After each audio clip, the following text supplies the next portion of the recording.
My name's Danny. I'm an Education Inclusion Mentor at St Giles Trust. So my job role is classed as Education Inclusion Mentor, abbreviated to EAM. So I'm embedded full-time within Bishop Young Academy in Seacroft. Our service offers kids that I work with on my cohort group to negate from being at risk of serious youth violence, exploitation, grooming, county lines.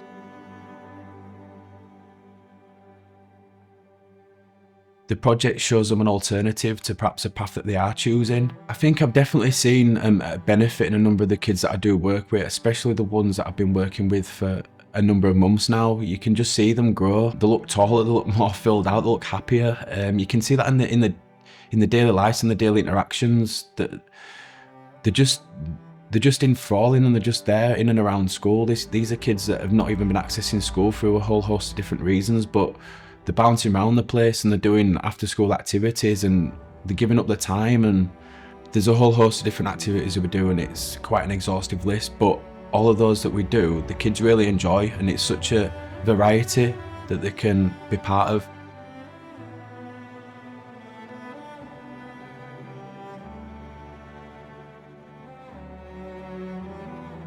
People really valued being able to come and do cooking as opposed to something like sports. So it's particularly good when you're just not really into sporting activities. So it's a different activity to get involved in.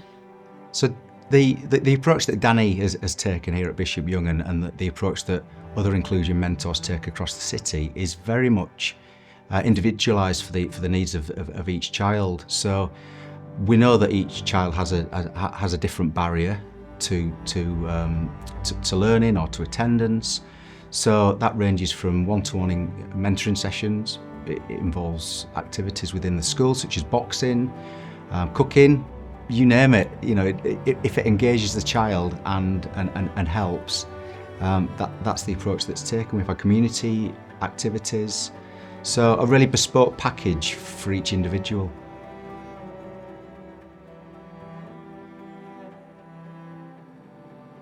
I think it's about giving them a safe space and showing them an alternative to perhaps just going and knocking about on the streets or perhaps getting up to some mischief. I think it's negated from the boredom, because I think when I were a kid I didn't necessarily have the phone or the PlayStation or the internet. I wasn't afraid to that because it wasn't part of my generation, but I think now it's about expanding the horizons, perhaps getting them involved in something that they could enjoy and perhaps turn into a passion and not just a hobby.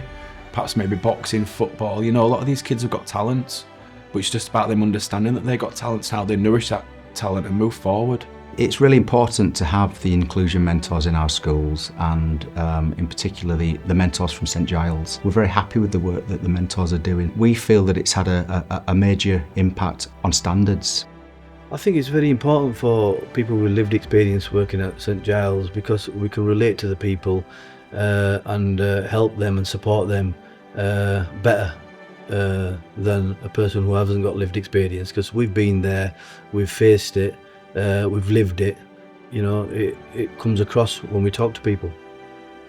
It's really important that funding is continued on projects such as the Education and Inclusion Mentor project, because you can really see how the kids are flourishing. I can speak specifically just on my school. A lot of my kids are attending more, they seem happier, they want to be in school, and perhaps this wasn't necessarily the case before. I think we're building positive relationships with the kids' homes as well, interacting more with parents, carers, guardians, and it's just really positive to see. I think sometimes it doesn't necessarily mean about facts and figures and, you know, graphs and charts, about on the kids' faces and their emotions and interactions and how they are. Anything as little as seeing a kid just identify that school's a safe space to be, especially when they give up the time to be there after school, it really does show that it's really positive, and I think it can only get better as the project grows over time.